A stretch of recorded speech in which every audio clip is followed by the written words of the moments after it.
Well, welcome to this month's podcast. Absolutely delighted to be welcoming my friend and professional colleague, Rieke Alten. And of course, I'm Iain McInnes, and it's our pleasure to together bring you up to date with the latest data in rheumatoid arthritis.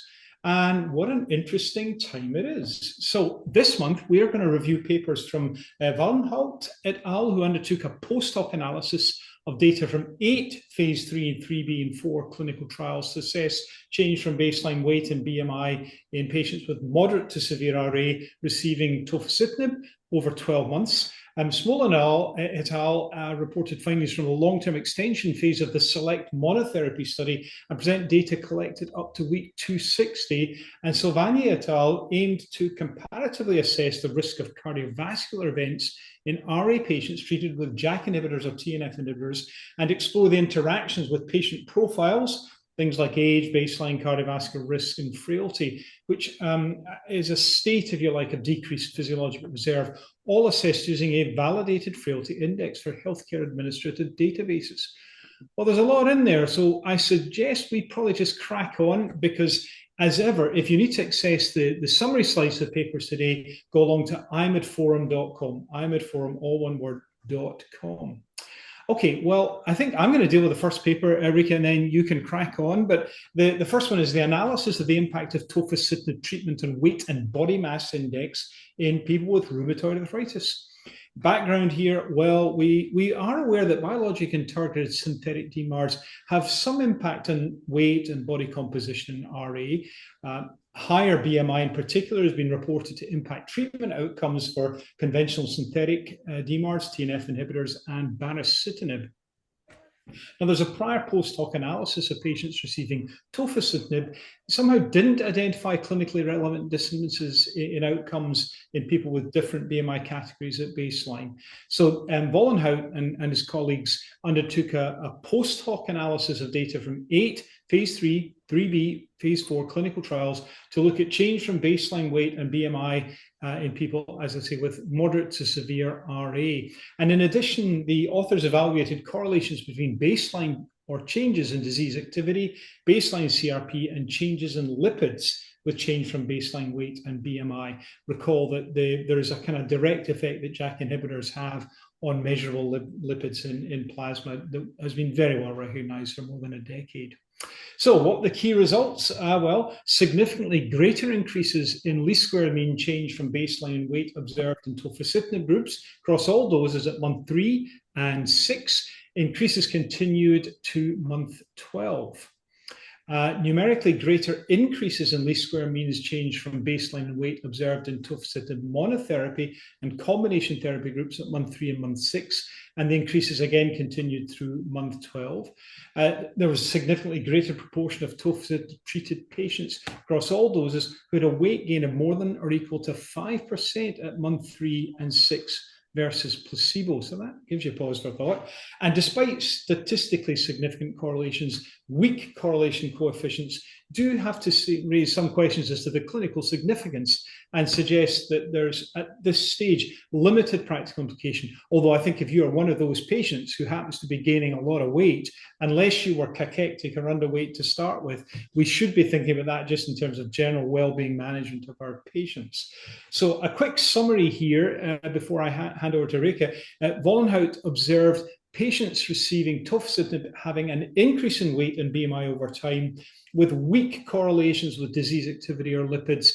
But I think we do need to go in and look at this in more detail. I would, however, put this against a background of pretty extensive analysis of how tofacitinib can alter lipid turnover. There's evidence, for example, of its effects on reverse cholesterol transport and the wider effects on body mass index, because these are complex interactions between body composition and cytokine activity in our patients. Okay, well, look, let's move on from there. Rieke, it's a real pleasure to ask you to talk about SELECT monotherapy. So over to you. Thanks. Thank you very much, Iain. I think monotherapy is very important, and the UPA long-term data from the SELECT program has shown that patients benefit from this. We see the data for 260 weeks in this study, and we know that many patients who are treated with methotrexate first line, half of them really fail to achieve adequate disease control. And also around 30 to 40% of our patients really are intolerant to methotrexate. This is what we experience from day to day. And so if we have a long-term therapeutic option for our patients without methotrexate, that is really could benefit our patients. And so I like very much the data which were here shown by Josef Smolin. And as we know, UPA is approved at a dose of 15 milligrams daily to treat moderately to severe active rheumatoid arthritis when these patients have had a prior inadequate response, or either they are intolerant to DMARDs such as methotrexate. As we have seen at week 14, a significantly greater proportion of patients treated with UPA achieved the two independent primary endpoints. UPA monotherapy led to sustained improvements also in signs of symptoms until week 84. And here we now see the data for week 260. Rates of any TAs and also TAs leading to discontinuation were shown, and also compared between 30 and 15 milligrams, which is not licensed, of course, for us. The rates of serious infections were slightly higher, interestingly, for UPA 15 milligram compared to 30 milligrams. That might be that the physicians maybe also, due to reasons we don't know exactly, maybe that might be more fragile populations which were treated with 50 milligrams, I presume. So coming to hepatic disorders, neutropenia, lymphopenia, also CK elevation, they were, of course, expected greater for 30 milligrams compared with 50 milligrams. At week 260, ACR20 response was achieved by nearly 50% of the patients receiving UPA 50 milligram, and the same for 30 milligrams. So to say there is no real advantage to go to 30 milligrams in rheumatology. You know, we have other data from our colleagues in gastro, but for us, 50 milligrams normally is really sufficient. So also these response rates were comparable for those patients who switched from methotrexate to UPA, and only at week 260, 40 to 48% of the patients across all treatment groups achieved low disease activity by CDAI and also by SDAI. The DAS28 also was measured, but it's no longer very important for us, to be honest. But at least more than 40% achieved it by 50 milligram and also around 40% by 30 milligram. So patients across all treatment groups experienced improvements from baseline in pain. I think that is very important. And it was not shown for fatigue, but also the function improved very much in the end after this long period. So I think, to conclude, monotherapy is a very valid option for those patients who are intolerant or who did not really improve to our expectations in the first treatment period. So UPA monotherapy can be used in daily clinical practice, I think. 50. Yeah, no, I agree. I mean, it's always interesting when you look at these sort of long-term extension and cumulative studies across trials. And I think in general, we all consider that the adverse event profile in 30 milligrams of UPA is probably greater than that in the 15 milligram group. And it's probably just worth reiterating, as you pointed out, Rieke, but I want to just place emphasis that at least in rheumatology, 15 milligrams is the dose. And as you say, that advantage in monotherapy, I think, is probably quite considerable, not least the fact that quite a few of our patients probably don't comply particularly well with methotrexate anyway. So there we go. Even sometimes they don't tell us. Absolutely. Much as they love us, they maybe don't tell us. Maybe it's because they love us that they don't tell us. Who knows? That's the subject of another podcast. Anyway, look, let me turn to the third paper in our trio of fascinomas today, and that's going to be frailty and cardiovascular safety of JAK inhibitors versus TNF inhibitors in rheumatoid arthritis, a real-world comparative study of drug effects and patient profiles. Now, the background, as ever, is the oral surveillance trial and this ongoing dialogue we have between those interrogating real-world evidences and those looking at the controlled environment of oral surveillance. Remember, a non-inferiority study. And it was a study that looked at tofacitinib compared to TNF inhibitors, and it was rheumatoid arthritis patients 50 years or more with more than or equal to one additional cardiovascular risk factor. So pretty much everyone is now looking at cardiovascular and malignancy risk as a result of that. And I think it's true to say that there are some real-world studies that have challenged oral surveillance's findings. Now, I'm absolutely not going to sit and say that we shouldn't be paying careful attention either to a controlled trial or especially to black box warnings coming from the regulators. And to be crystal clear, in no way are we going to dispute or challenge those warnings at present. But I think it's always interesting to look at other elements that we can tease out of this debate. Now, frailty is one of them. So frailty likely influences cardiovascular safety of DMARDs, and that aligns with other risk factors, and it would be used, in this case, supporting regulatory warnings. So in this study, Silvani and his colleagues aim to comparatively assess the risk of cardiovascular events in RA patients treated with JAK inhibitors or TNF inhibitors, and to explore the interactions with patient profiles, including age, baseline cardiovascular risk, and frailty, which is a state of decreased physiologic reserve, assessed using a validated frailty index for AHDs.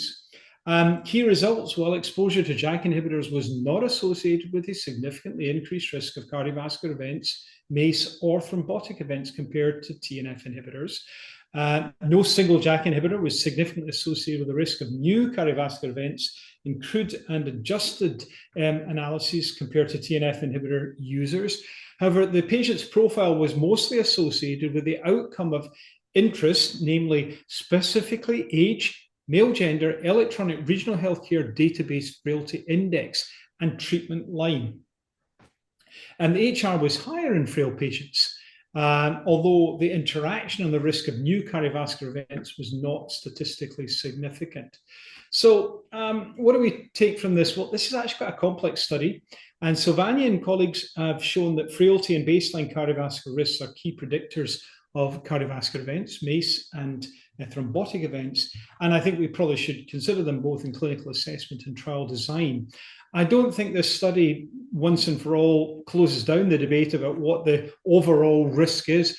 I think at the moment, I must say, I have to accept that there's going to be a cardiovascular malignancy thrombotic risk. That's what the control data show. But we do need to continue to interrogate this in the real world. And as always, follow the recommendations, both from EULAR, from your own local regional advisor, be that the ACR in APLAR regions. And of course, always pay due attention to the regulatory warnings that sit around these medicines. Anything, Rieke, you want to add just in response to any of these papers? Actually, I found especially the last study very stimulating. I think to have an eye focus on frailty is really an enrichment of our daily practice. I do a lot of osteoporosis measurement and assessment, and actually frailty is not a question of age. That is very important. And really, we should address this. And I liked also this index. Whether we can translate it into clinical practice, I'm not so sure.